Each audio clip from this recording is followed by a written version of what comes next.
Vanessa's point of view. Dok, ano pong resulta? Hindi mapakaling tanong ko. Kanina pa akong kinakabahan at hindi mapalagay. Wala naman talaga akong balak na pumunta sa ospital. Pero dahil sa mapilit ang kaibigan kong si Gela, ay wala akong ibang nagawa. Ilang araw na rin kasi niyang napapansin na nahihirapan ako. Nagsimula lang naman to noong dumating ang buwan ng dalaw ko at aaminin kong kahit ako ay natakot. Bahagyang tumikhim ang doktora. Seryoso ang mukha niya habang nakatingin sa papel na hawak niya at maya-maya lang ay bumaling niya ng tingin sa akin. "This is serious, Miss Vanessa. I'm sorry pero may posibilidad na mahirapan kang magkaroon ng anak sa hinaharap." Sambit niya. Nanlaki ang mga mata ko dahil sa labis na gulat. "Po? Ano pong ibig niyong sabihin?" Naguguluhang tanong ko. "Dahil sa excessive blood na nilalabas mo tuwing menstruation mo, unti-unting nagkakaroon ng damage sa ovaries mo." Saad ni Doc. "We need to do more tests para ma-confirm kung ano bang dahilan ng excessive bleeding na ito. In that way, makakaisip tayo ng paraan para malunasan to.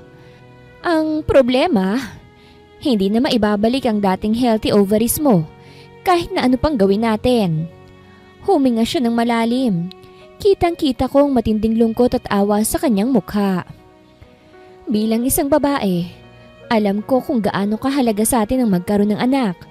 Isa sa pinakamasakit na balita ito na sinabi ko sa pasyente ko simula nang maging doktora ko. Hinawakan niyang kamay ko habang nananatiling nakatitig sa akin. "Miss Vanessa, I suggest na gumawa ka na ng anak sa lalong madaling panahon, bago pa mahuli ang lahat. Hindi ko maipapangako na once malunasan natin ang excessive bleeding mo, may posibilidad ka pang mabuntis sa panahon na yon." Seryosong sabi pa niya. Hindi ko na namalayan ang pagpatak ng aking mga luha. Hindi ako makapagsalita. Kahit gustuhin ko ay parang umurong ang dila ko. Wala akong ibang nagawa kung hindi ang umiyak habang nakatitig sa doktor. At maya-maya lang ay unti-unti nang lumalakas ang paghikbi ko. Sakto naman na pumasok sa kwarto si Gela. Nagulat siya nang makita ko sa ganitong sitwasyon, kaya naman dali-dali niya akong nilapitan. Baka sa matinding pag-aalala at pagtataka sa kanyang mukha, habang pilit akong inaalo at pinatatahan sa pag-iyak. "Anong nangyari, Vanessa? Bakit ka umiiyak? May masamang balita ba?" Sunod-sunod na tanong niya sa akin habang patuloy siya sa paghagod sa likod ko. "Tell me, Vanessa, ano bang sinabi ng doktor sa'yo?" Nangungulit na tanong pa niya. "There's a possibility that I can't get pregnant, Gela." Wala sa sariling sambit ko. "Baka hindi ako mabuntis." Giit ko pa. Napatakip siya ng bibig niya dahil sa gulat. "Oh my gosh!" Hindi makapaniwalang bulalas niya bago bumaling ng tingin sa doktor. "Totoo po ba to, Dok?" Hindi makapaniwalang tanong niya. Marahang tumango naman ang doktor. Wala pa pong confirmed diagnosis kung ano talaga ang kalagayan ni Miss Vanessa. Pero iyon po ang isa sa mga posibilidad na mangyari dahil sa excessive blood na inilalabas niya during menstruation. Paliwanag niya. Mariing napailing si Gela. "Oh my gosh, Vanessa!" Natutulirong saad niya. Hinawakan niya ang kamay ko. "Anong gagawin mo? Anong gagawin natin?" Kunot noong tanong niya. Marahan akong umiling bago yumuko. "Hindi ko rin alam." Sagot ko. "You need to rest, Miss Vanessa. May mga test pa tayong gagawin sa mga susunod na araw, kaya't kailangan mong bumalik dito sa ospital." Giit ng doktor. "Pag-isipan mo ring mabuti ang suggestion ko. Kung gusto mo talagang magkaroon ng anak, mas makakabuti kung gawin mo habang maaga pa." Seryosong sabi pa niya. Napatingin ako kay Gela. Nakatitig na rin siya sa akin. Puno ng pag-aalala at pagtataka ang mukha niya. "Paano ka naman magkakaroon ng anak? Hindi ka pa nga nagkakaroon ng boyfriend." Saad niya. Kahit ako ay hindi ko rin alam ang isasagot sa tanong niya. Kahit isang beses ay hindi pa ako nagkakaroon ng nobyo. Wala ring lalaking nanliligaw kahit noon. At wala rin naman akong kinikita na kahit na sinong lalaki ngayon. Bukod sa problema ko para magkaroon ng anak, mukhang problema ko rin kung paano ako magkakaroon ng lalaking maiintindihan ng sitwasyon ko. Saglit pang nanatili ang doktor sa kwarto ko para ipaliwanag ang mga dapat kong gawin. Maya-maya lang ay nagpaalam na siya paalis, kaya naman naiwan na lang kaming dalawa ni Jella. Naging malalim ang pag-iisip ko. Parang unti-unting gumuguho ang mundo ko dahil sa nalaman ko. Hey, ayos ka lang ba? Nag-aalalang tanong ni Jella. Huwag kang mag-alala masyado, okay? Malalampasan mo rin to. Magagawa natin to ng paraan. Dagdag na sabi pa niya. Sunod-sunod akong napabuntong hininga. Bakit ba nangyayari to sa akin? Wala naman akong ibang ginagawang masama kahit na kanino. I dedicated my life working, bringing my company to success. Pero bakit ganito? Hindi ko na naman napigilan ang muli kong pag-iyak. Para saan pa palang kayamanan ko?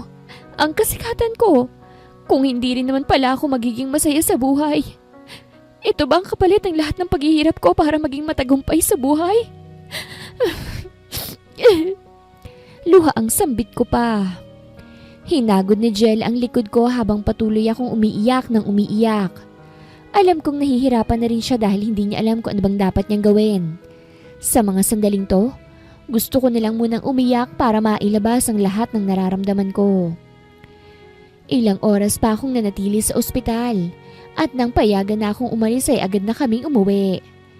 Mababakas ang lungkot sa aking mukha ngunit kahit anong pilit kong ngumiti ay hindi ko magawa. Para na akong pinagsakluban ng langit at lupa dahil sa balitang ibinigay sa akin ng doktor.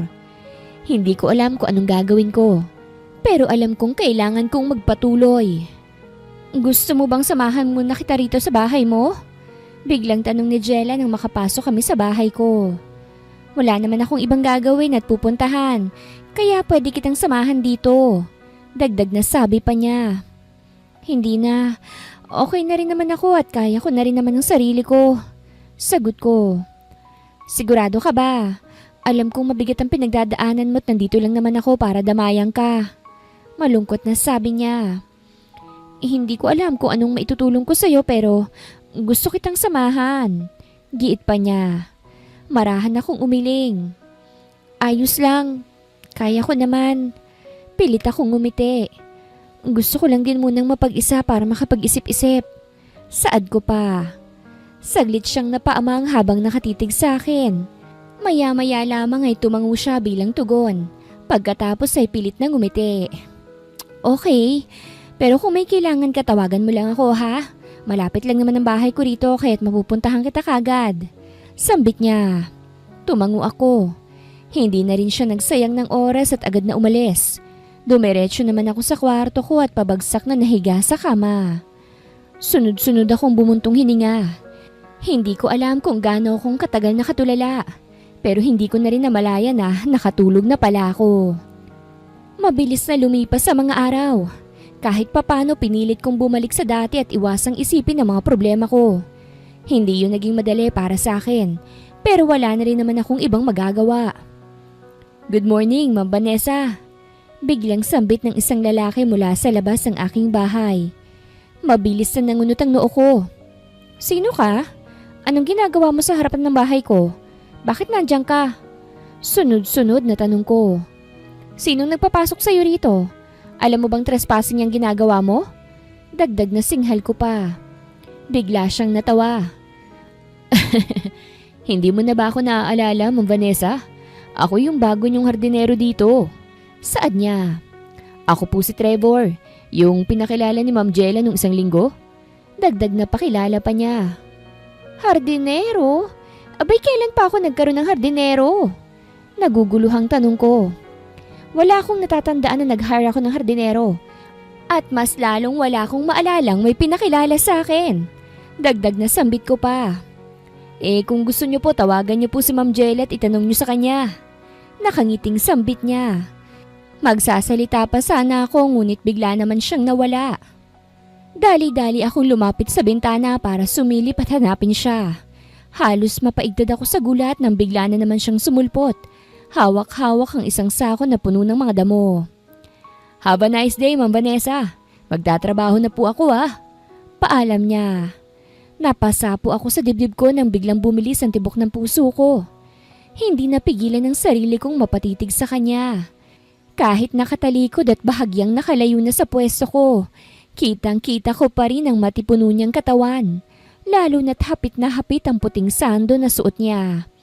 Hindi siya ganun kaitim pero hindi rin siya ganun kaputi. Katamtaman lang na may pagkakayumanggi. Matangkad din siya. Bagay na agad kong napansin. Hardinero? Wala sa sariling bulong ko. Dali-dali kong kinuha ang cellphone ko at tinawagan si Jella. Hindi ko talaga maalala na may ipinakilala siyang hardinero sa akin. Gwapo si Trevor at malakas ang dating.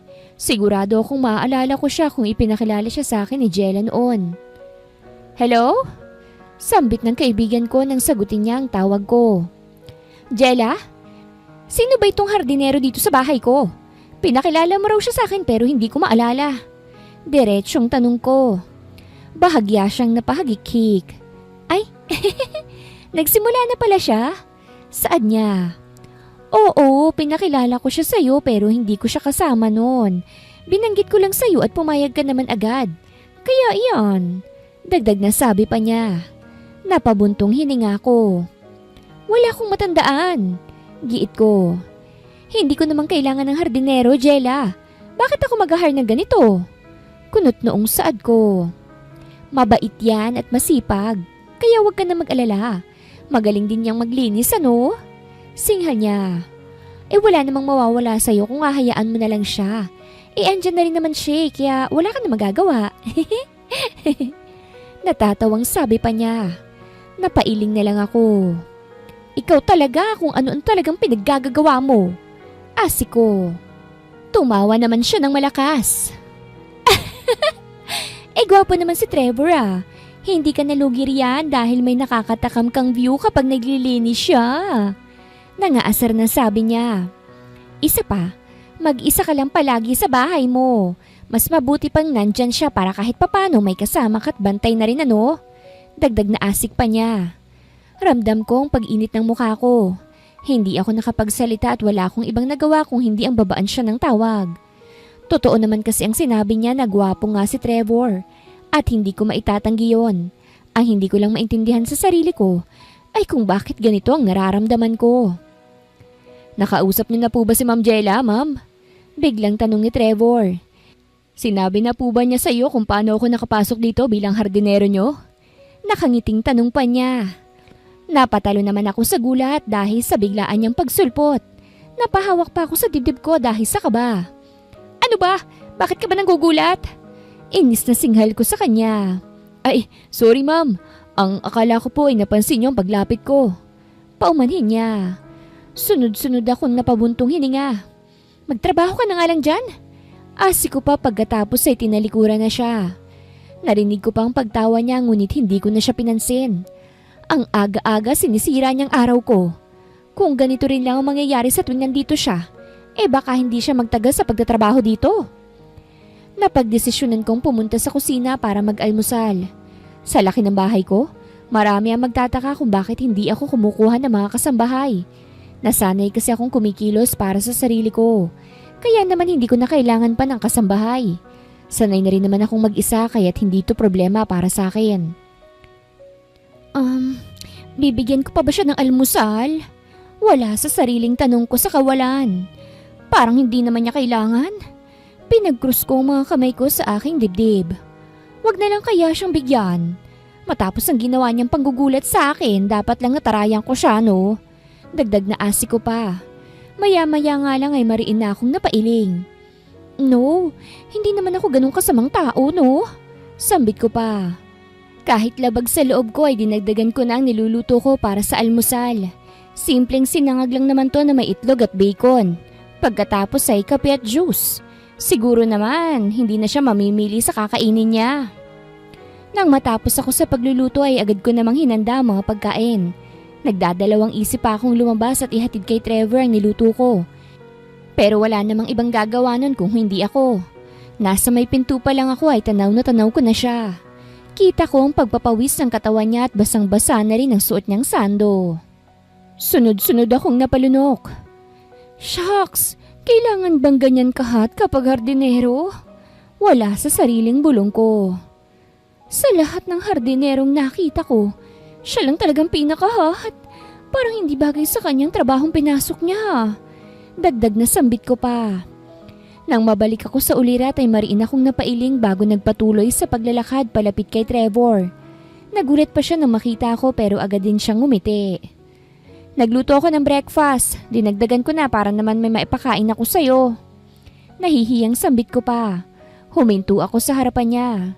Siguro naman, kumakain ka ng sinangag? Kunot noong tanong ko pa. Oo naman, ma'am.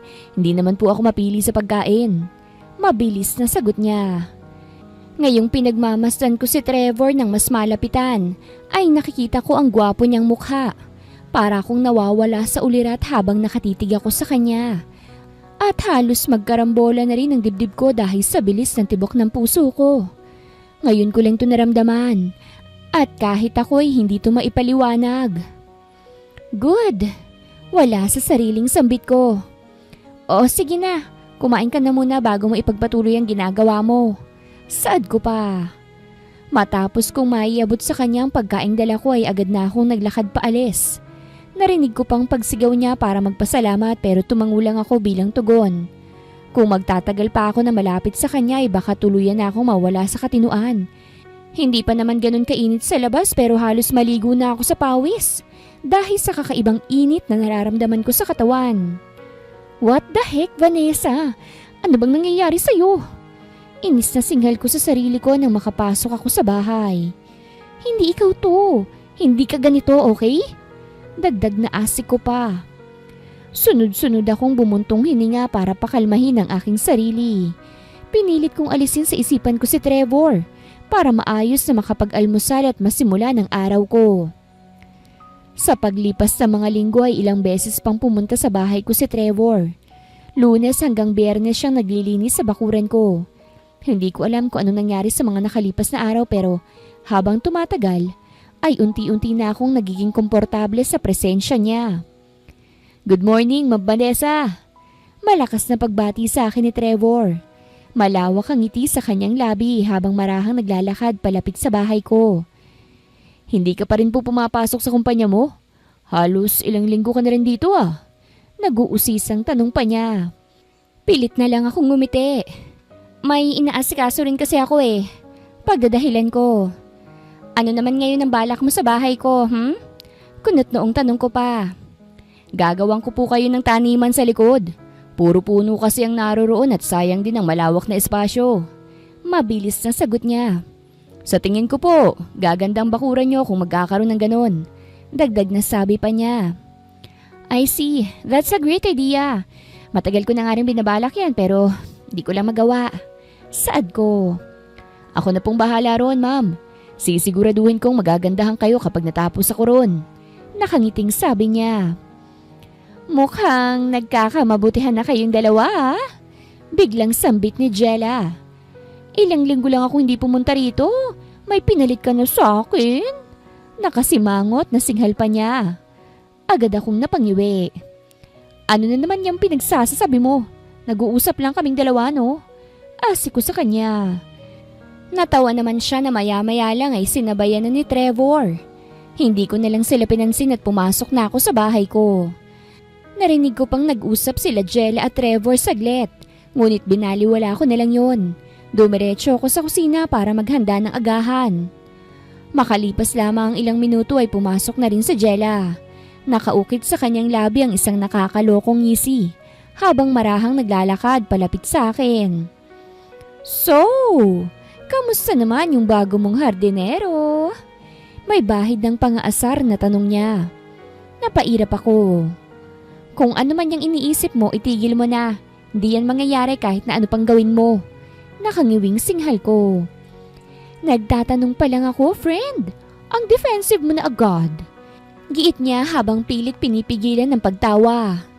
Hindi ko ba pwedeng malaman kung maayos ang trabaho ng taong nirekomenda ko sa'yo? Dagdag na tanong pa niya. Hindi mo ako madadaan sa mga ganyan, Jella. Sa tagal na nating magkaibigan, alam ko na ang bawat ikot ng sikmura at utak mo. Asi ko sa kanya. Hindi na niya napigilan ng kanyang pagtawa. Napailing na lang ako bago muling nagpatuloy sa paglulutong ginagawa ko.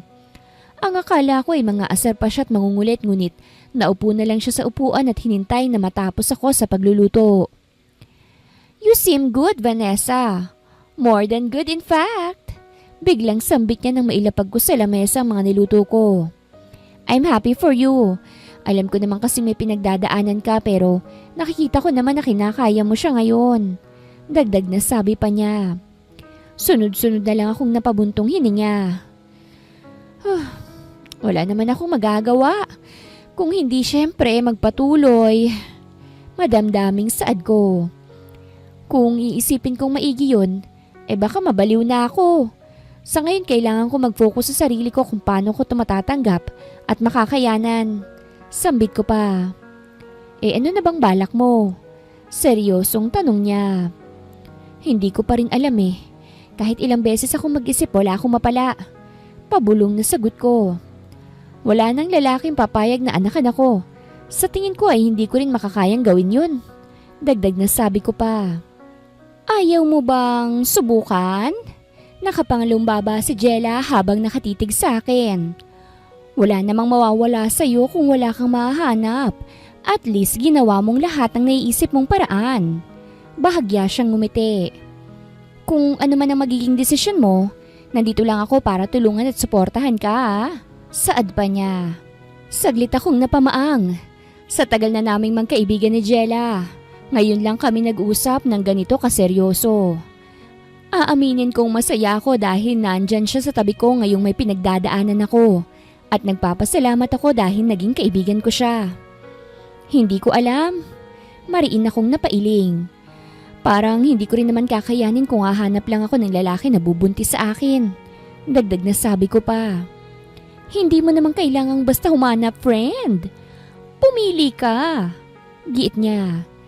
Sigurado akong maraming lalaki magkakaroon ng interes kung maghahanap ka ng sperm donor. Pumili ka na lang ng sa tingin mo'y naaayon sa gusto mo. Dagdag na sabi pa niya. Napapikit ako. Naiintindihan ko naman ang nais niyang sabihin. Sa tingin ko ay wala nga ring mawawala sa akin kung susubukan ko. Hindi ko alam na aabot ako sa punto ng buhay ko na kailangan kong maghanap at mamili ng lalaking bubuntis sa akin.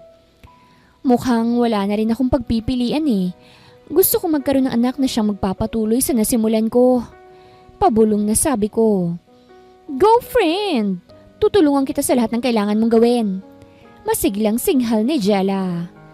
Nagpatuloy kaming dalawa sa pag-uusap sa kung ano mga dapat naming gawin. Aaminin kong kinakabahan ako sa plano namin. Pero ito lang din ang naiisip ko bago pa mahuli ang lahat. Ayokong masayang lahat ng pinaghirapan ko. Gusto kong magkaroon ng anak na maaaring pag-iwanan ko ng mga nasimulan ko na. Mangyayari lang yon kung mabubuntis ako agad bago pa ako tuluyang mawala ng posibilidad. Our plan is final, okay? Aasikasuhin ko na to agad para mabilis tayo makahanap. Saad ni Jella. Ikaw pa rin ang pipili at magdidesisyon, okay ba? Sambit pa niya. Marahan akong tumango. Sana lang, hindi pa mahuli ang lahat. Makahulog ang sabi ko. Huwag kang mawalan ng pag-asa. Masyado pang maaga para sumuko ka, no? Giit niya. Pagkatapos ay bahagyang tinapik ang balikat ko. Ang Vanessang kilala ko, hindi agad sumusuko. Kaya dapat ganun din ang gawin mo ngayon. Dagdag na saad pa niya. Sunod-sunod akong bumuntong hininga pagkatapos ay bumaling ng tingin sa kanya. Okay, kakayanin hanggat may pagkakataon pa. Sambit ko. Ngumiti siya sa akin. Hindi ko alam kung anong kahihinatan nitong plano namin pero kung ano man yun, handa akong tanggapin. Ayoko lang magsisi sa hinaharap dahil wala akong ginawa ngayon. Trevor's point of view. Halos sa ilang buwan kong pagtatrabaho bilang hardinero sa bahay ni Ma'am Vanessa, hindi ko lubos akalain na magiging malaki ang pagbabago sa buhay ko. Malaki na ang sahod ko sa kanya kumpara sa mga dating trabaho na pinasok ko. Hindi rin naman gaanong mahirap ang ginagawa ko sa bahay ni Ma'am Vanessa. Bukod ron, mas ginaganahan akong magtrabaho sa bahay niya dahil nagkakaroon ako ng pagkakataon na Masilayan ang kakaibang ganda niya. Hoy, pinagpapantasyahan mo na naman yung boss mo, no? Biglang singhal ni Alex. Tinapik pa niya ang balikat ko habang ngumingisi-ngisi. Kung ako sa'yo, lalapitan ko na siya at kakausapin para naman magkasundo kayong dalawa. Mukha naman siyang mabait Dagdag na sabi pa niya. Akala mo lang madaling gawin yun. Alam mo bang ilang linggong hinintay ko bago kami magsimulang mag-usap ng medyo matagal? Giit ko. Mailap siya sa mga tao, lalong-lalo na sa mga lalaki. Dagdag na asik ko pa. Ang hina mo naman, pre. Pangaasar niya sa akin. Hindi ka naman pangit. Malakas ang dating mo at sigurado ko ron. Maganda rin ang hubog ng pangangatawan mo. Kahit sinong babae nga ata maglalaway sa'yo Dagdag na sabi pa niya. Napangiwi ako. Hindi naman lahat ng babae ay sa ganyan tumitingin Saad ko. Kahit na. Dagdag pogi points pa rin yun. Giit niya. Napailing na lang ako. Aaminin kong sa ilang buwan kong pagtatrabaho sa bahay ni Ma'am Vanessa ay hindi ko napigilan ang sarili kong magkagusto sa kanya. Maganda siya. Mukha ring mabait. Sa unang tingin ay mapapatitig ka talaga sa kanya. At sa bawat araw na lumilipas ay hindi siya mawawala sa isip mo. Para na nga akong mababaliw dahil sa kakaisip ko sa kanya lagi. Pre, ito ang tignan mo. Hindi mapakaling bulalas ni Alex. Hiring, sperm donor daw. Tara, subukan natin. Ang laking pera ng kapalit Dagdag na sabi pa niya. Mabilis na nagsalubong ang mga kilay ko. Pagkatapos ay napatingin sa kanya. Seryoso ka ba? Pati ganyan interesado ka? Hindi makapaniwalang tanong ko. Abay bakit? Wala namang masama rito Ipinakita niya sa akin ang papel na hawak niya. Tignan mo nga Matutulungan mo pa yung babaeng gustong magkaroon ng anak? Angil pa niya. Napatingin ako sa papel. Malaking halaga nga ang ibibigay ng babae. Basta, mabuntis lamang siya. Bigla akong nakaramdam ng awat na alala ko si nanay. Hirap siyang magbuntis noon kaya naman nang mabuo ako ay labis ang sayang nararamdaman nila ni tatay. Simula nang isilang ako hanggang sa lumaki ay ramdam na ramdam ko ang pagmamahal nila sa akin. Kahit hindi naging madali ang buhay, masaya kami at puno ng pagmamahalan. Saglit akong natahimik para mag-isip. Wala namang mawawala sa akin kung susubukan ko ito. Makakatulong na ako sa babaeng to. Matutulungan ko pang sarili ko sa pang-araw-araw na gastusin ko. Ano na pre? Subukan na natin. Biglang saad ni Alex. Sayang din yung 100,000 Di natin kikitain sa loob ng 1 taon yan. Dagdag na singhal pa niya. Sunod-sunod akong napabuntong hininga. Okay, sige fine. Napipilitang sabi ko. Magpasalamat ka dahil naiintindihan kong sitwasyon ng babaeng to. Naaawa ko sa kanya dahil alam kong mahalaga para sa mga babae ang magkaroon ng anak. Dagdag na sabi ko pa. Ang dami mo naman sinasabi pare. Tara na, baka marami nang nakapila. Asik niya sa akin. Nag-ayos na kaming magkaibigan ng mga sarili at nang makontento ay agad ring umalis. Sa isang ospital kami nagtungo. Base na rin sa nakasulat sa papel. May mga test pang gagawin sa amin para masiguradong healthy kami. At syempre ang sperm namin.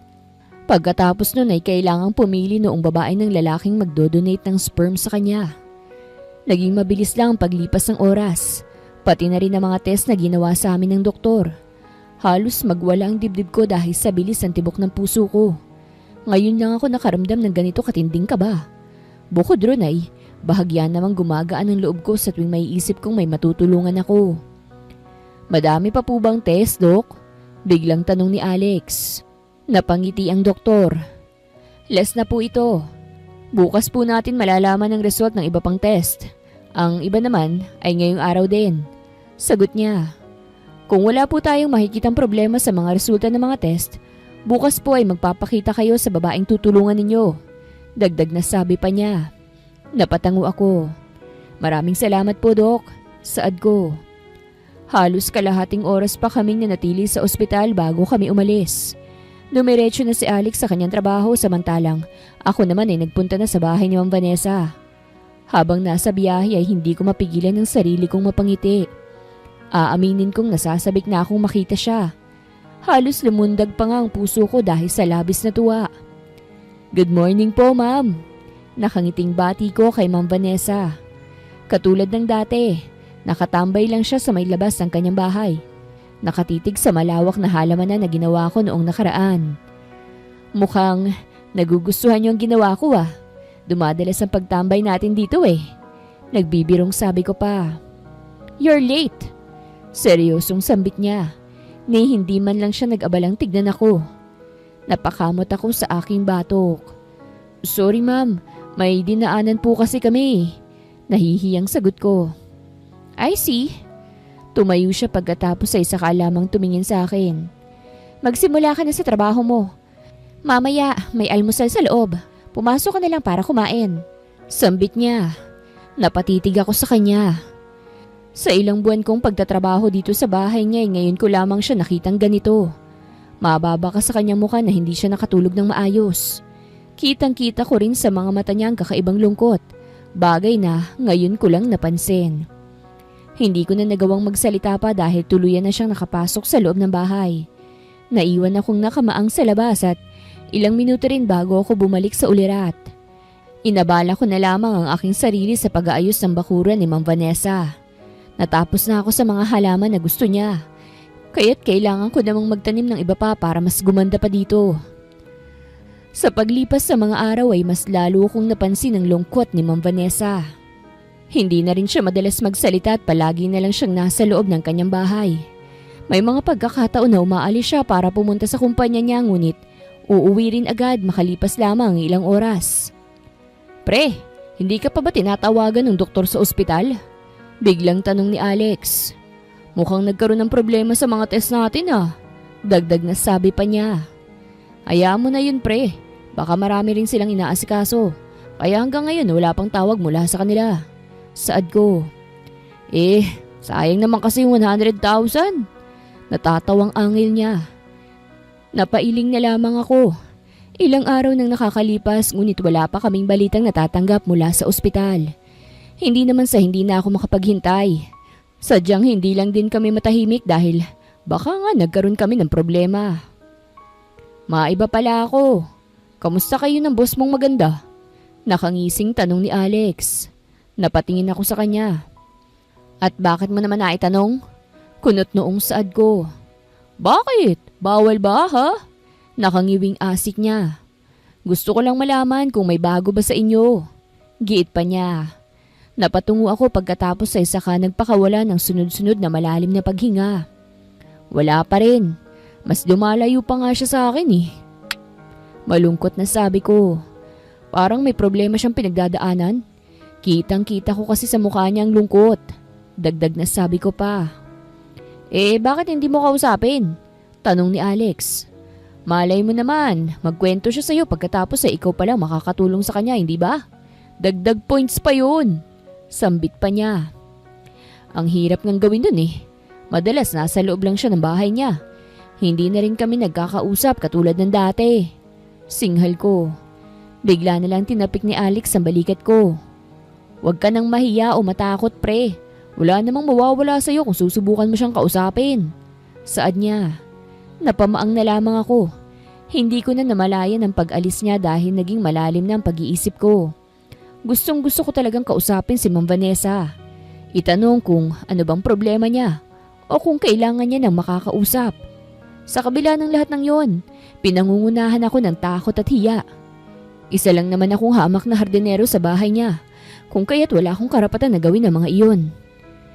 Ilang araw pang lumipas bago kami nakatanggap ng tawag mula sa ospital. Nakapasa kami ni Alex sa mga test at kailangan naming bumalik sa ospital para sa susunod naming gagawin. Pipili na ang babaeng tutulungan namin ng lalaking magdodonate sa kanya. Okay, mga sir. Anonymous po ang babae at hindi niyo siya makikita. Physical exam po ito at pipili siya mula sa inyo ng lalaking magdodonate sa kanya. Sambit ng doktor. Wala na po kayong kailangang gawin. Tumayo lang po kayo dyan. Ang babae na po ang bahalang magdesisyon kung sinong pipiliin niya. Dagdag na sabi pa niya. Huminga ako ng malalim. 4 na lalaki lang kaming narito at hindi ko mapigilang makaramdam ng kaba. Kung ano man ang kalalabasan nito ay tatanggapin ko na lang. Hindi ko naman to ginawa para sa pera. Ginawa ko lang to para matulungan ang babae. Ilang minuto pang lumipas bago muling bumalik ang doktor. Halos lahat kaming mga lalaki ay nakatitig na sa kanya at naghihintay sa sasabihin niya. Nagkatinginan pa kaming dalawa ni Alex. Kumindat pa siya sa akin para lamang asarin ako. Okay, sir, ikaw po ang napili. Maiwan ka lang muna rito para maipaliwanag ko ang mga dapat mong gawin. Biglang sabi ng doktor.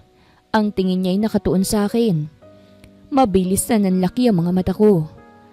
Ako po? Seryoso po ba? Hindi makapaniwalang tanong ko. Yes sir, ikaw nga po. Nakangiting sagot ng doktor. Lumabas na ang dalawang lalaki at naiwan naman si Alex. Hindi pa rin ako makapaniwala na ako ang napili para mag-donate ng sperm sa isang babae. Hindi ko alam kung bakit kakaibang sayang nararamdaman ko ng mga sandaling to. Pero binaliwala ko na lang yun na magsimula ng magpaliwanag ang doktor. Kalahating oras din akong nanatili sa ospital bago natapos ang doktor sa pagpapaliwanag sa akin. Dumiretso na kami ni Alex sa bahay. Hindi pa rin nawawala sa mukha ko ang gulat. Hindi ko lubos akalain na ako ang mapipili ng babae. Noks naman pre, sabi ko na nga ba't malakas ang dating mo eh. Natatawang sambit ni Alex. Akalain mong ikaw pang napili ng babae? Ibig sabihin lang nun, maganda talaga ang hubog ng katawan mo at gusto niyang ikaw ang makabuntis sa kanya. Dagdag na pang-aasar pa niya. Kung ano-ano na naman yung lumalabas sa bibig mo, singhal ko sa kanya. May 100,000 ka na, giit pa niya. Hindi ko naman to ginawa dahil sa pera. Seryosong sabi ko. Alam mo namang nahirapan din si nanay at tatay para mabuo ko nun eh. Nauunawaan ko ang pinagdaanan ng babae. Ngayong pumayag na ako sa gusto niya. Sambit ko pa. Alam ko namang mabuti kang tao pre. Pero hindi mo rin maitatanging magiging malaking tulong para sa'yo yung 100,000. Asik niya. Napailing na lamang ako. Totoo naman kasi ang sinabi niya. Siguro ay bonus na lang yun para sa akin. Dahil ang tanging gusto ko lamang ay matulungan yung babae. Mabilis na lumipas sa mga araw. Ilang beses din akong bumalik sa ospital para magsagawa ng ilang test hanggang sa tuluyan na akong magbigay ng sperm sa kanila. Habang tumatagal ay unti-unti akong nagiging interesado na makilala kung sino ba yung babaeng tinulungan ko. May parte ng pagkatao na gusto ko siyang makilala. At sa hinaharap ay magkaroon ng pagkakataong makita ang magiging anak namin. Tuloy pa rin ako sa pagtatrabaho sa bahay ni Ma'am Vanessa. Sa pagkakataong to, napapansin kong sumisigla na ulit siya. Kahit papano'y nakikita ko na siyang nakangiti at mukhang nakakatulog na rin siya ng maayos tuwing gabi. Hoy Trevor! Anong ginagawa mo riyan? Ba't nakatunganga ka lang dyan at nakatitig sa lupa? Malakas na sigaw ni Ma'am Jella. Napalingon ako sa gawin niya pagkatapos ay pilit nang umiti. May iniisip lang ma'am. Pasigaw na sagot ko. Halika muna rito at magmemeryenda tayo. Anyaya pa niya. Sinubukan ko pang tumanggi ngunit naging dahilan lang yon para lumapit siya sa pwesto ko. Wala na akong ibang nagawa dahil hinila niya na ako papasok sa loob ng bahay. Ngayon na lang ulit ako makakapasok dito dahil simula nang mapansin ko ang pagbabago ni Ma'am Vanessa. Iniwasan ko muna ang pumasok sa bahay niya. Ang tagal mo nang nagtatrabaho dito ah. Kamusta ka naman? Biglang pag-uusisa ni Ma'am Jella. Walang nababanggit sa akin ng kaibigan ko eh. Kaya naman sa'yo na lang ako magtatanong. Nilingon niya ako pagkatapos ay pinaning kita ng mga mata. Huwag mo nang balaki na magsinungaling sa akin ah. Tatamaan ka sa akin. Nagbabantang sabi pa niya. Bahagyan naman akong natawa. Ayos lang naman po ma'am. Masaya po ako sa pagtatrabaho ko dito. Sagot ko. Wala ka bang napapansin kakaiba sa kaibigan ko? Kunot noong tanong niya. Agad akong umiling. Hindi naman po kami madalas mag-uusap. Kaya wala akong napapansin. Pagsisinungaling ko. Ang hina mo naman, Trevor. Dapat kinakausap mo siya. Tutal kayong dalawa lang naman ang nandito, no? Biglang singhal niya. Sa tagal mo nang nandito, dapat close na kayong dalawa eh. Dagdag na asik pa niya. Napakamot pa ako sa aking batok. Nahihiya po kasi akong lapitan at kausapin si Ma'am Vanessa. Pag-amin ko.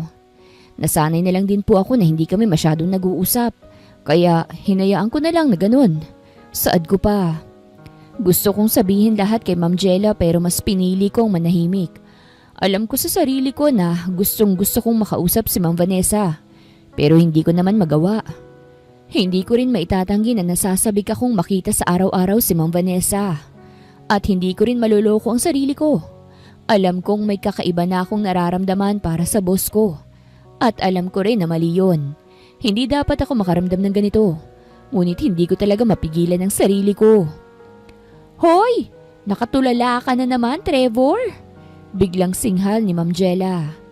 Napatungo na lang ako dahil sa labis na kahihiyan. Pasensya na po, may iniisip lang. Pagdadahilan ko. Sunod-sunod siyang napabuntong hininga. Ay, ang akala ko pa naman magkakasundo kayong dalawa. Para naman kahit papano may nakakausap siya rito sa bahay kapag wala ako. Saad niya. Hayaan mo na nga. Mailap lang din talaga sa tao yung kaibigan ko. Hindi kita masisisi kung mahihiya kang lumapit sa kanya. Dagdag na sabi pa niya. Hindi na ako nagsalita. Nagpatuloy na rin siya sa paglalakad kaya naman sumunod na lang ako sa kanya. Naabutan namin si Ma'am Vanessa sa kusina na katatapos lang magluto. Nagulat pa siya nang makita ako. Ngunit maya-maya lamang ay bahagya siyang ngumiti. Saktong dating nyo, katatapos ko lang magluto. Sambit ni Ma'am Vanessa. Mabuti naman, nagugutom na raw tong hardinero mo. Saad naman ni Ma'am Jella. Po, hindi po ah. Mariin akong napailing. Wala po akong sinasabi. Aligagang pagtanggi ko pa. Natawa na lamang si Ma'am Jella dahil sa naging reaksyon ko. Kahit si Ma'am Vanessa ay natawa rin dahilan para mapatitig ako sa kanya. Ngayon ko na lang ulit siya nakitang tumawa at hindi ko magawang alisin ang tingin ko sa kanya. Naramdaman ko ang mabilis na pagtibok ng puso ko dahilan para agad akong mapatungo. Kailangan kong kontrolin ang sarili ko dahil baka mapansin nila ang mga tingin ko. Dapat siguro, makontento na ako na pinagmamasdan si Ma'am Vanessa mula sa malayo at iniibig siya ng patago. Vanessa's point of view. Sa mga nakalipas na araw, linggo at buwan, ay halo-halo ang mga emosyong nararamdaman ko.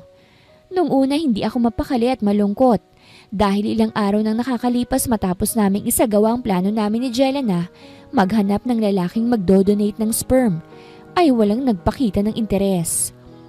Makalipas lamang ang ilang linggo ay napalitan ng sayang nararamdaman ko dahil may mga nagkaroon na ng interes at kasalukuyang nagsasagawa ng test. Sigurado ka na ba, Vanessa? Biglang tanong ng kaibigan ko. Hindi ka na rin naman nalugi na siyang pinili mo. Sigurado akong magiging maganda ang lahi niyo. Nakangising sabi pa niya.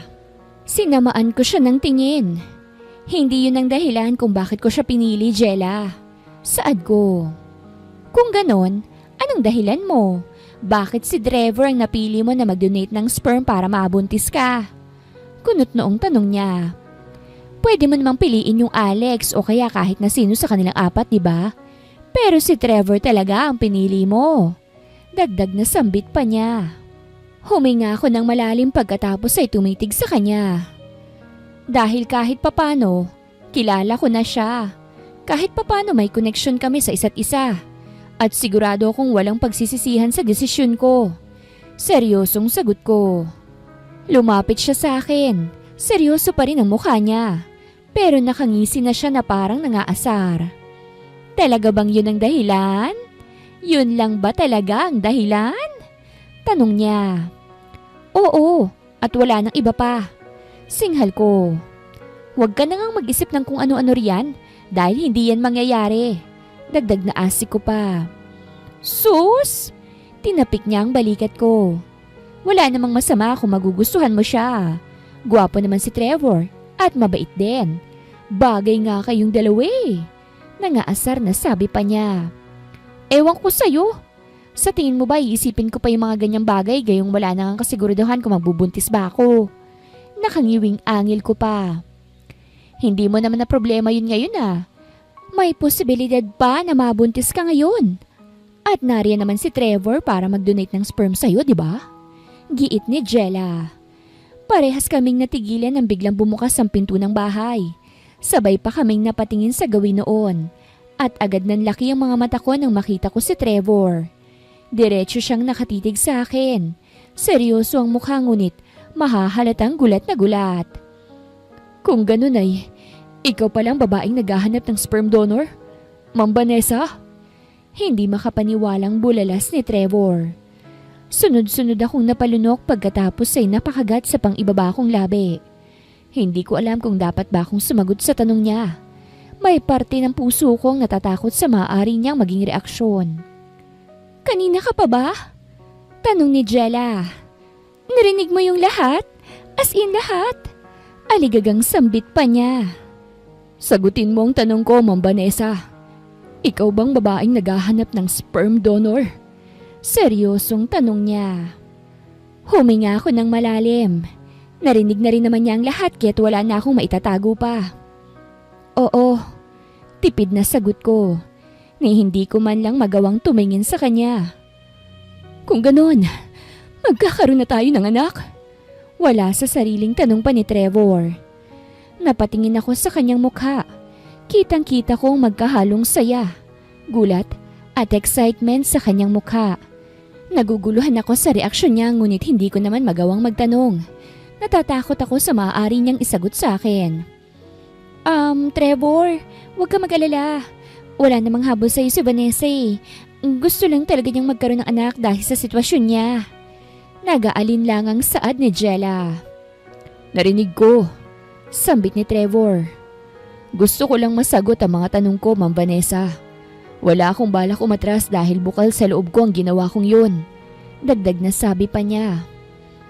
Ano pa bang gusto mong malaman? Kunot noong tanong ko. Halos magkarambola na ang dibdib ko dahil sa labis na kabang nararamdaman ko. Ngayon lang ako nakaramdam ng ganito. Para na akong mababaliw at gusto ko na lang makaalis sa kinatatayuan ko ngayon. Kung mabubuntis ka, sinong ama na ituturing ng magiging anak mo? Seryosong tanong ni Trevor. Palalakihin mo ba siyang mag-isa? Nang walang ama? Saad pa niya. Napatungo ako. Hindi ko rin alam. Pag-amin ko, pagkatapos ay saka na nagpakawala ng malalim na buntong hininga. Ang tanging gusto ko lang ngayon ay magkaroon ng anak habang hindi pa huli ang lahat. Dagdag na sabi ko pa. Nagulat ako nang bigla siyang maglakad palapit sa akin. Napatunghay pa ako at napatitig sa kanya hanggang sa huminto siya sa mismong harapan ko. Sunod-sunod akong napalunok. Ito ang unang pagkakataon na nagkaharap kami ni Trevor ng ganito kalapit sa isa't isa. Kakaibang init ang nararamdaman ko habang nakatitig sa gwapo niyang mukha. Handa akong panagutan ang magiging anak natin. Biglang sabi niya. Hindi ko na itago ang aking pagkagulat. Ano? Ano bang sinasabi mo? Hindi makapaniwalang bulalas ko. Hindi mo na kailangang gawin yon, okay? Sapat na sa akin na tinulungan mo akong magkaroon ng anak. Dagdag na sambit ko pa. Mariin siyang umiling. Gusto kong makita ang magiging anak natin, Ma'am Vanessa. Gusto ko siya makasama at makapiling habang lumalaki siya. Seryosong saad niya. Ilang beses akong napakurap habang titig na titig sa kanya. Hindi ito kasama sa mga plano ko at aaminin kong hindi ko alam kung ano bang dapat kong gawin. Trevor, kumalma ka muna. Nag-aalin lang ang sambit ni Jella. Baka naman nadadala ka lang ng emosyon mo ngayon, ano? Mas makakabuti kung hindi ka magbibitaw ng ganyang mga salita at pag-isipan mong mabuti. Saad pa niya. Seryoso po ako, Ma'am Jella. Giit ni Trevor. Noong nakaraan ko pa gustong makilalang babaeng tinulungan ko at ilang araw ko na rin iniisip ang tungkol sa bahay na ito. Tumingin siya sa akin. Gusto kong maging ama sa magiging anak natin, Ma'am Vanessa. Hayaan mo sana akong gawin yun. Nagsusumamong sabi pa niya. Hindi ako nakasagot. Wala akong ibang magawa kung hindi ang tumitig sa mukha ni Trevor. Kitang-kita ko ang lungkot sa mga mata niya, pati na rin ang kasabikan at pagsusumamo. Parang nadudurog ang puso ko habang pinagmamasdan niya ng mga sandaling to. Hindi ko alam. Hindi ko pa alam. Wala sa sariling bulalas ko. Pag-iisipan ko muna. Dagdag na sabi ko pa. Hindi ko na siya hinintay na makapagsalita. Dali-dali akong tumakbo papunta sa aking kwarto. Para akong mababaliw habang magkaharap kaming dalawa. Hindi rin ako makapag-isip ng maayos habang nakikita ko siya. Pabagsak akong nahiga sa aking kama. Nakatitig na lang ako sa kisame habang inaalala ang mga sinabi ni Trevor. Dahil doon, muli na namang nagulo ang pag-iisip ko. Hindi ko na alam kung ano bang dapat kong gawin. Chill, Vanessa. Chill. Mag-isip ka ng mabuti. Sita ko sa aking sarili. Sunod-sunod pa akong huminga ng malalim habang nananatiling nakatitig sa kisame. Hindi ko alam kung gaano katagal na akong nakatulala. Hindi ko na rin alam kung ano bang nangyari kila Trevor at Jella matapos kong umalis kanina. Namalayan ko na lang ang sarili kong pumupungay ng mga mata at unti-unting nilalamon ng antok. Mabilis na lumipas sa mga araw. Sumalang na ako sa procedure para matagumpay na ma-fertilize ng sperm ni Trevor ang mga egg cells ko. Labis na kabang nararamdaman ko ng mga sandaling yon. Ngunit makalipas lamang ang ilang linggo ay isang magandang balita ang natanggap ko.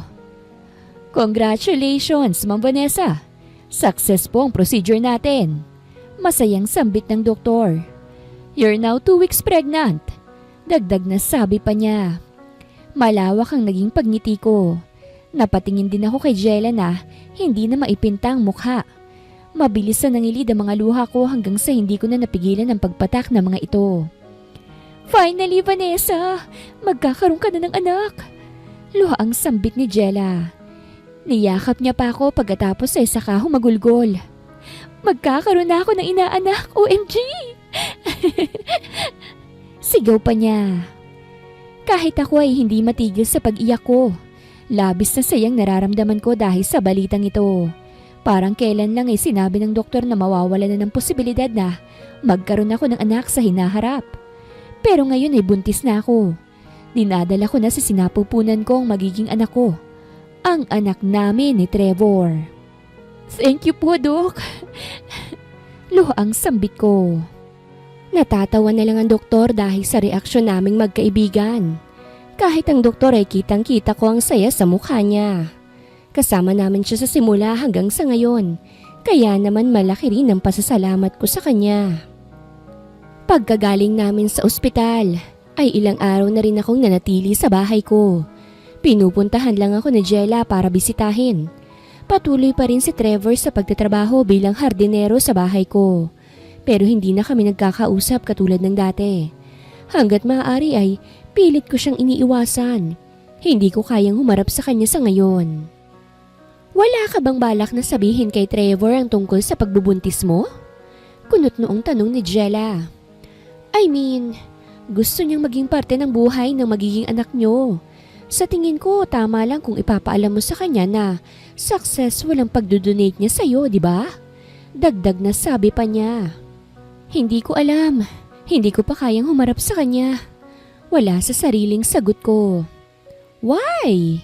Nagtatakang tanong niya. Kakausapin mo lang naman siya, hindi ba? Bakit nahihiya ka pa?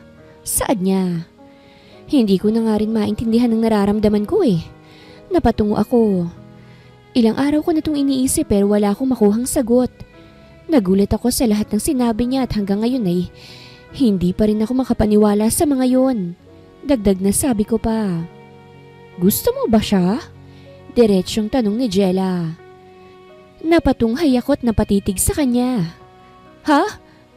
Paano naman mangyayari yan? Aligagang tanong ko. Kung wala kang nararamdaman para sa kanya, normal lang sa'yong makaharap siya matapos ang lahat ng nangyari, no? Casual lang. Ganun. Pero hindi. Nahihiya ka sa kanya dahil dun sa mga sinabi niya, di ba? Hindi mo akalain na gagawin niya mga yon. At hindi rin pumasok sa isip mo na gugustuhin ni Trevor na makilalang magiging anak niyo. Naging seryoso siya habang nakatitig sa akin. Ilang beses pa siyang bumuntong hininga. Ibig sabihin lang nun, may nararamdaman ka sa kanya. Kaya't hindi mo mapaniwalaan ang mga sinabi niya sa'yo. Sambit pa niya. Ganun ba yun? Kapag hindi makapaniwala, ibig sabihin may gusto na kagad? Depensa ko. Kilala kita, Vanessa. Hindi ikaw yung tipo ng tao na mahihiya pagdating sa mga ganitong bagay. Kaya mong ituring ang kahit na sino ng normal. Walang hiya-hiya at mas lalong walang kaba. Sa nakikita ko, ang laki ng pinagkaiba mo. Giit niya. Hindi ako nakasagot. Naiintindihan ko mga sinasabi niya. At kahit ako'y napapansin na rin yon. Napasapo pa ako sa noo ko habang mariing nakapikit. Alam kong may kakaibang epekto sa akin si Trevor, pero hindi ko lubos akalain na mahuhulog ako sa kanya.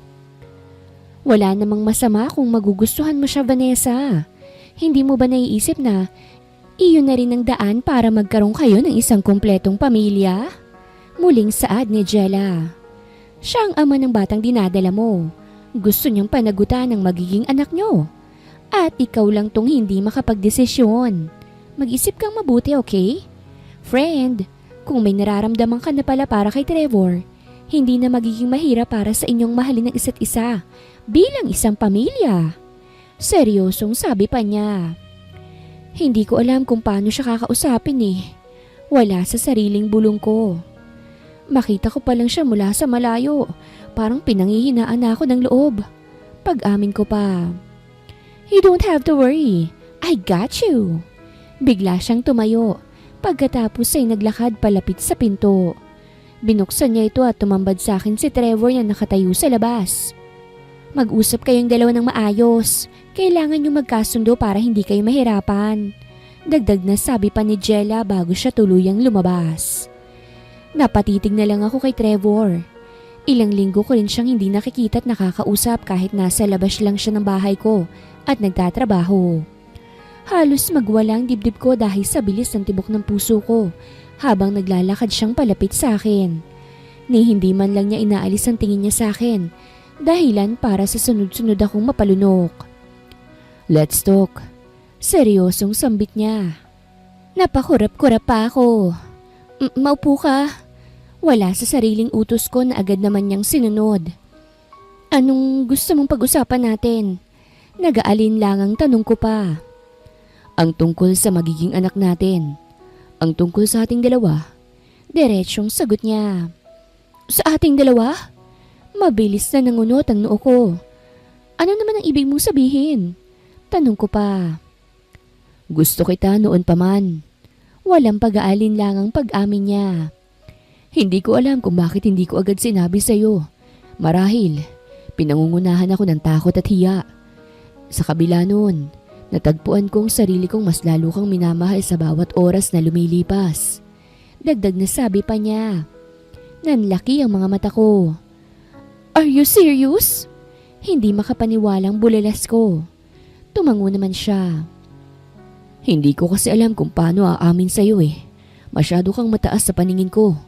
At pakiramdam ko hindi kita maaabot. Mas pinili kong mahalin ka ng patago. Huminga siya ng malalim. Nagbago ang lahat nang malaman ko na ikaw palang babaeng naghahanap ng sperm donor. Hindi ko lubos akalain na ikaw yun. Nang dahil din doon, nagkaroon ako ng lakas ng loob para lapitan ka. Gusto kong mapalapit sa'yo dahil mahal kita at dahil magkakaroon na tayo ng anak. Dagdag na sabi pa niya. Napasapo ako sa bibig ko. Hindi ko na namalayan na pumapatak na pala ang mga luha ko. Nanatili akong nakatitig kay Trevor. Pilit inuunawa ang mga sinasabi niya. Para akong tangang umiiyak habang nakatingin sa kanya. Pero wala akong pakialam. Ang lahat ng sinabi niya ay tumatatak sa isip at puso ko. I don't know what to say. Wala sa sariling bulong ko. Simulan mo sa pagsasabi sa akin ang nararamdaman mo. Saad ni Trevor. Napalunok ako pagkatapos ay napakagat sa pang-ibabang labi ko. Gusto na rin kita. Hindi mapakaling sambit ko. Totoo bang sinabi mo? Parang nagliwanag ang mukha ni Trevor dahil sa kanyang narinig. Mas lalo pa siyang lumapit sa akin at hinawakan ang magkabilang balikat ko. Seryoso ka ba? Gusto mo rin ako? Naniniguradong tanong pa niya. Marahan naman akong tumango. Hindi ko magawang tumingin sa kanya. Oo, sagot ko. Hindi ko alam kung kailan at paano ito nagsimula. Naramdaman ko na lang isang araw na parang hinahanap-hanap na kita. Huminga ako ng malalim pagkatapos ay saka tumunghay at diretsyong tumingin sa kanya. Hindi ko alam kung paano nangyari to. Sinubukan kong pigilan pero habang tumatagal, mas lalo lang akong nahuhulog sa'yo. Pag-amin ko pa. Niyakap niya ako ng mahigpit. Nagulat ako sa ginawa niya dahil Ito ang unang pagkakataon na may yumakap sa aking lalaki. Ramdam ko ang lalong pagbilis ng tibok ng puso ko, kasabay ng pag-init ng katawan ko na unti-unting umaakyat sa mukha ko. Gusto rin kita, Vanessa. Gustong gusto. Masayang bulong ni Trevor habang nananatiling nakayakap sa akin ng mahigpit. Mahal kita. Mahal na mahal. Dagdag na sabi pa niya. Hindi ko napigilan ang sarili kong mapangiti. Pagkatapos ay gantihan ng mahigpit na pagyakap niya sa akin. Hindi ko maipaliwanag ang sayang nararamdaman ko ng mga sandaling to. Para akong nasa isang panaginip at ayoko nang magising pa. Mahal din kita, Trevor. Diretsyong sambit ko. Ito ang unang pagkakataon na naramdaman ko ito. Ganito palang pag-ibig. Para akong nababaliw dahil sa labis na tuwa. Lalo pat nakapulupot sa akin ng mga bisig ni Trevor na mas nakadagdag sa sayang nararamdaman ko. Ibig bang sabihin nito, pumapayag ka nang makilala ko ng magiging anak natin? Biglang tanong ni Trevor. Marahan siyang kumala sa pagkakayakap sa akin. Pumapayag ka nang tumayo ako bilang ama niya? Dagdag na tanong pa niya. Bakit? Hindi ba't ikaw naman talaga ang ama ng dinadala ko? Natatawang sambit ko. Oo, ikaw ang magiging ama ng magiging anak natin. Makikilala mo siya at makakasama hanggang sa paglaki. Nakangiting sabi ko pa. Mas lalong lumawak ang mga ngiti sa kanyang labi. I'm so happy, Vanessa. Magiging ama na ako at magkakaroon na tayo ng anak. Sabik na sambit niya.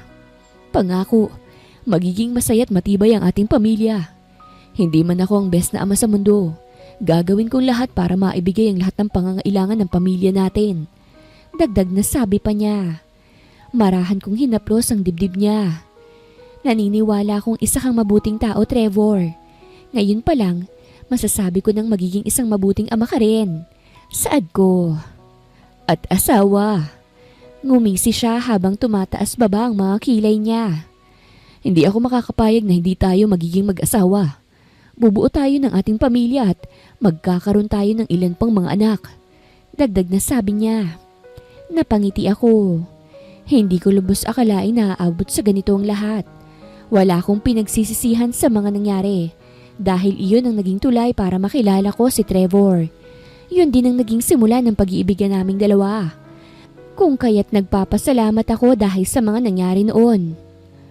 Kung alam ko lang na sa ganito rin pala tayo hahantong, umamin na sana ako noon pa. Umiiling na sambit ni Trevor. Di sana. Hindi ko na kailangan pang mag-donate ng sperm dahil pwede namang tayo na lang gumawa mismo. Pilyong sabi pa niya. Ramdam ko ang mas lalong pag-init ng mukha ko. At sigurado akong pulang-pula na ito. Agad akong napaiwas ng tingin dahil sa sinabi niya. Nabalot ako ng hiya at hindi ko magawang tumitig sa kanya. Napakagat ako sa pang-ibaba kong labi. Ganyan ka pala, Kapilyo? Hindi mapakaling sambit ko. Natawa naman siya pagkatapos ay hinaplos ang pisngi ko.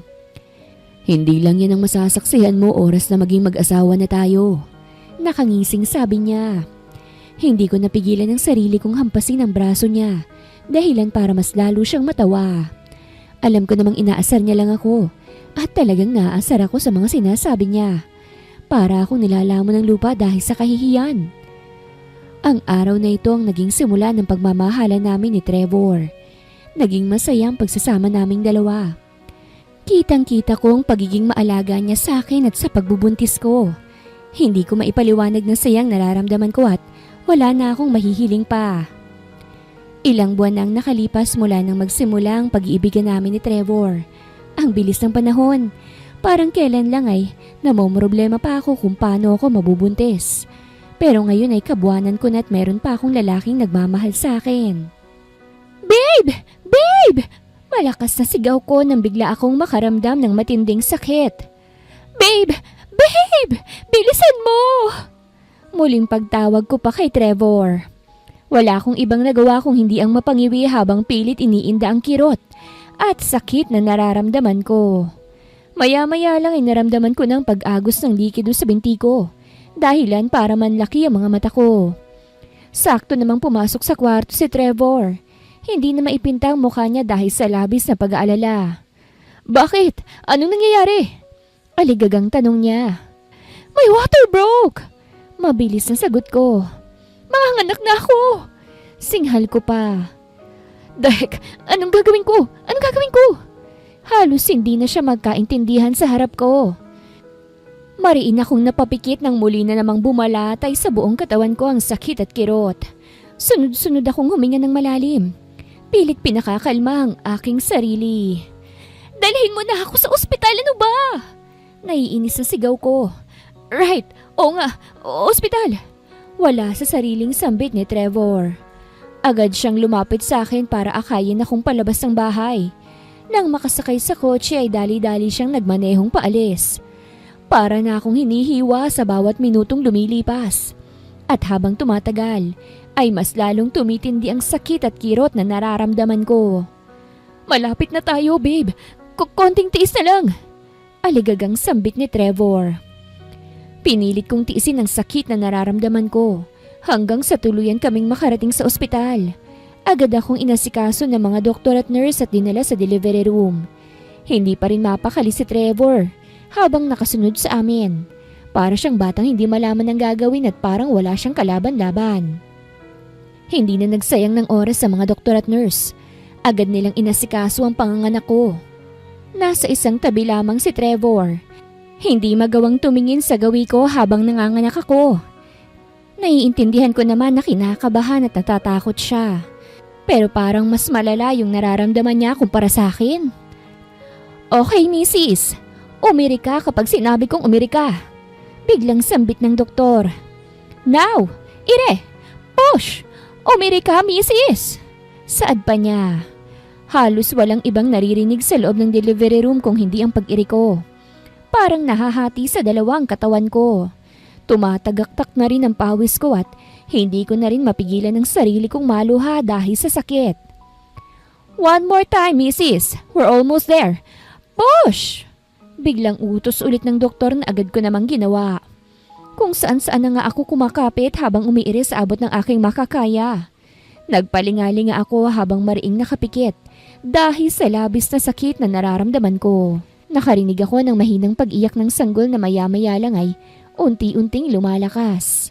Mabilis akong napamulat ng aking mga mata at napatingin sa doktor na nasa may paanan ko. Congratulations, Mrs. It's a boy!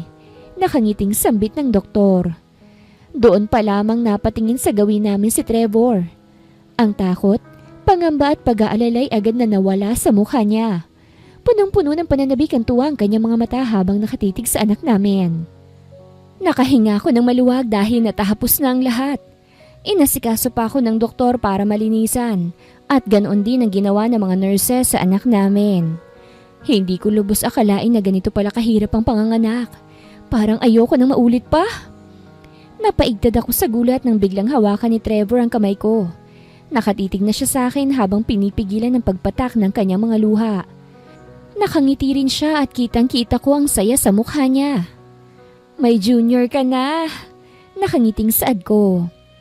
It's a boy, babe. May naisip ka na bang pangalan? Tanong ko pa. Marahan siyang tumango. Trevor Vane. Mahinang bulong niya. Napangiti ako. What a unique name. I like it. Saad ko. Nilapit niya ang mukha niya sa mukha ko. Naramdaman ko na lamang ang paghalik niya sa noo ko at pagkatapos ay bumaba sa labi ko. Napapikit ako nang maramdaman kong muli ang matatamis niyang labi. Para bang nawala ang lahat ng pagod at sakit na nararamdaman ko dahil sa halik niya. I love you, babe. Malambing na sabi niya. Thank you so much for everything. Dagdag na sabi pa niya. I love you too, babe. Nakangiting sagot ko naman. Ilang araw din akong nanatili sa ospital para masiguradong maayos na ang kalagayan ko at ng baby namin bago ko tuluyang pinayagang umuwi. Ang pagdating ni Trevor Vane sa buhay namin ni Trevor ay siyang naging simula ng mas matibay at matatag na pagsasama naming dalawa. Hindi nagtagal ay nagdesisyon na rin kami ni Trevor na magpakasal at buuhin ang pamilyang matagal na naming pinapangarap. Ang pag-iibigan namin ni Trevor ang patunay na Love comes in all forms. Hindi mo malalaman kung kailan, papaano at saan ito darating.